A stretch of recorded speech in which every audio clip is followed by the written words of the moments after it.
Hello and welcome. Tim from AlphaWolfTrading.com coming at you with this week's stocks to watch for trading and investing for next week, August 28th through September 1st, 2017.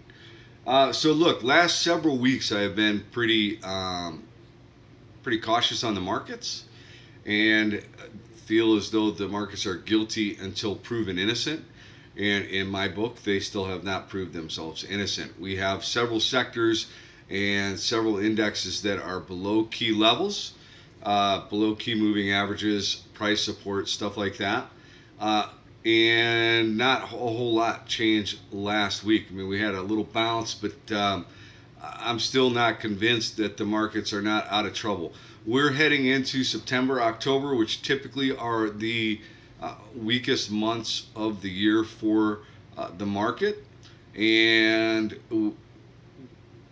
I really think that, and I've been saying it for the last several weeks, you know, if you've got some profits, it's not a bad time to lock profits, build some cash. Cash is a viable position, and if we do get any kind of a significant pullback, you're going to be able to buy good companies, good stocks on sale.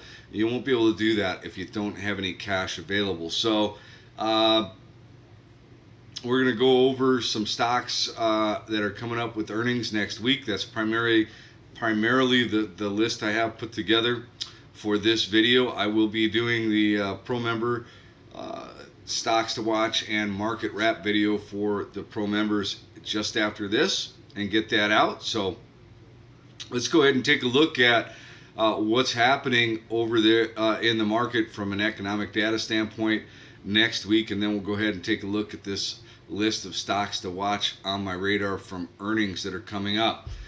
All right. So first things first, economic calendar. You know, we've got Dallas Fed, we've got international trade and goods, S&P, Case-Shiller, consumer confidence on Tuesday.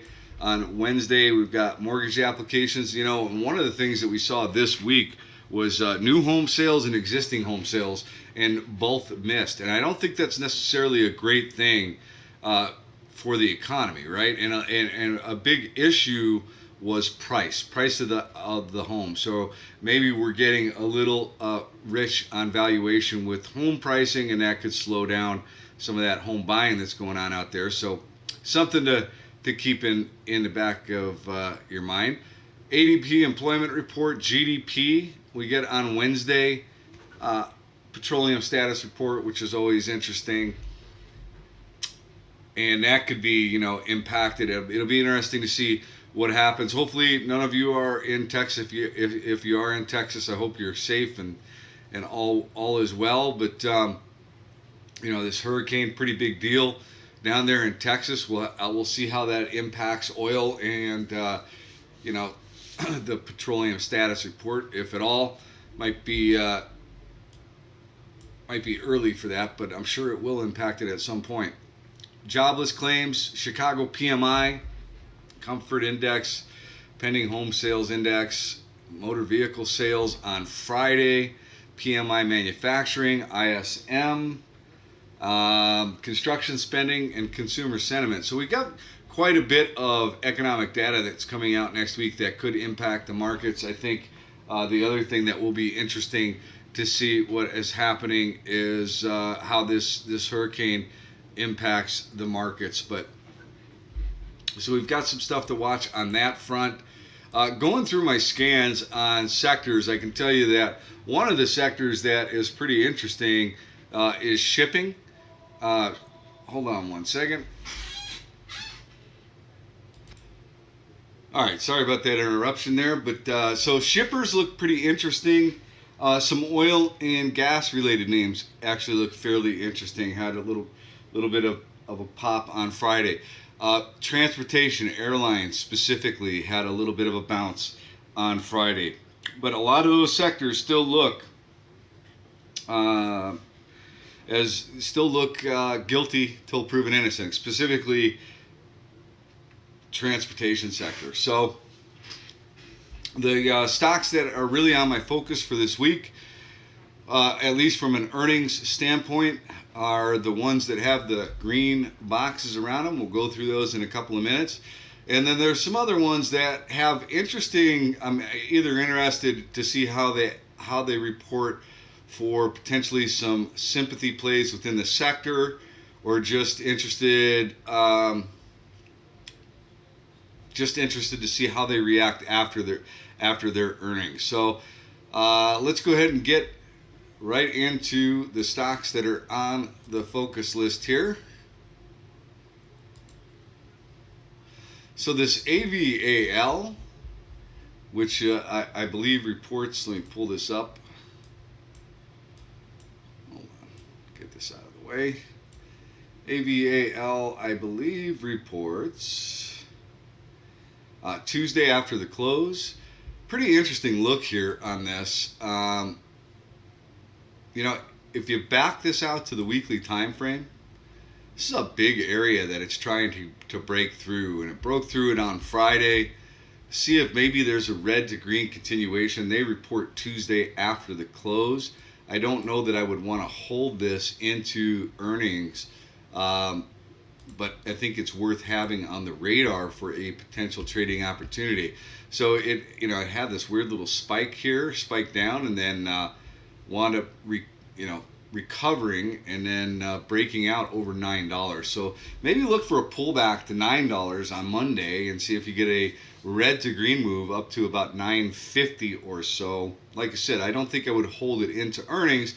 Could be interesting after earnings, depending on what they report, but this could present a trading opportunity on Monday or even Tuesday, heading into the close before earnings come out.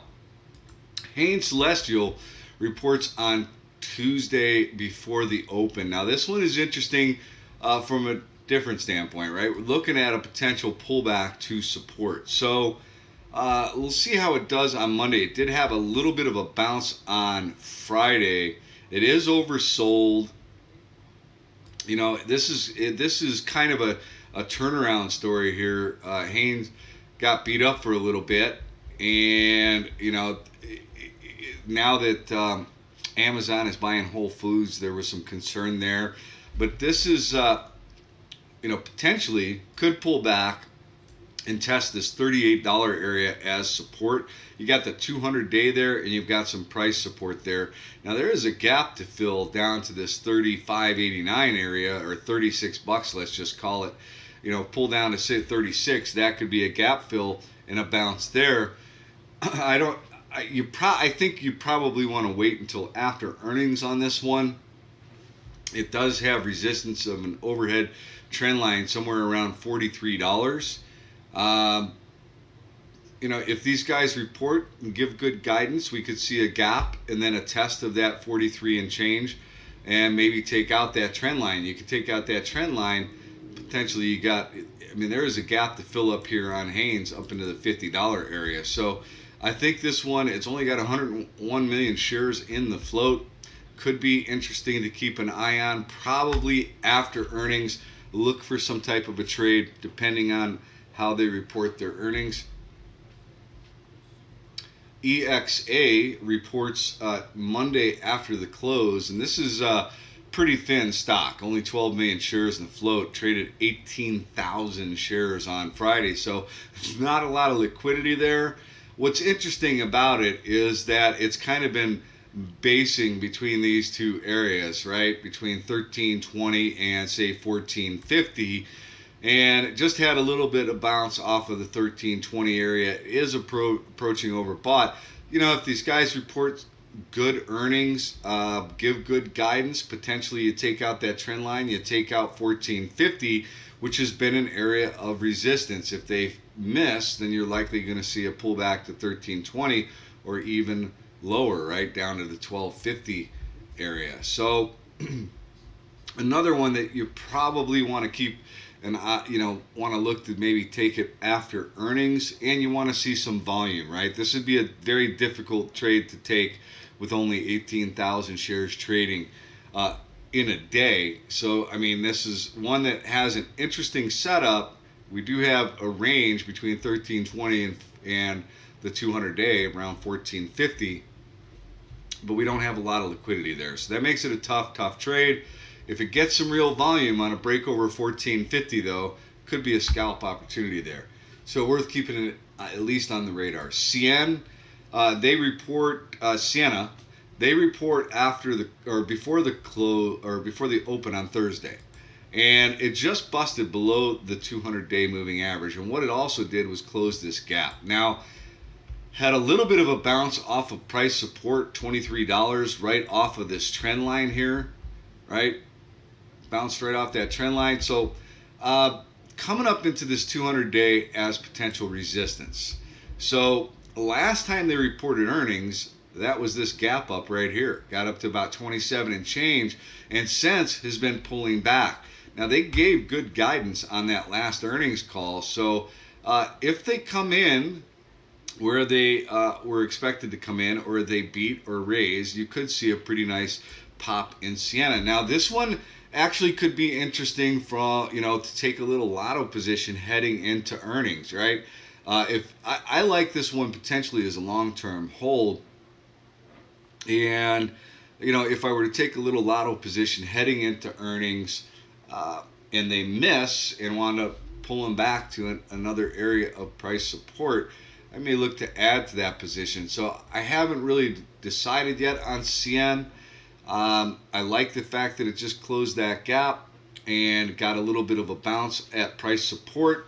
I would like to see it reclaim the 200-day moving average, take out that trend line. If it does that, I think you get a test up to $25, right? And if you could take out 25, 26 and change, next area for potential target. So CN, 125 million shares in the float, 15.6% short interest.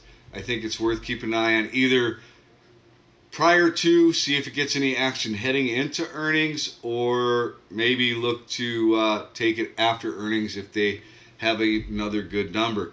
So, it only popped for a couple of days off that last earnings, but that was quite a gap, right? And we're right back where we were when they reported those earnings. So maybe we get some similar type action off of CN, off of this earnings report.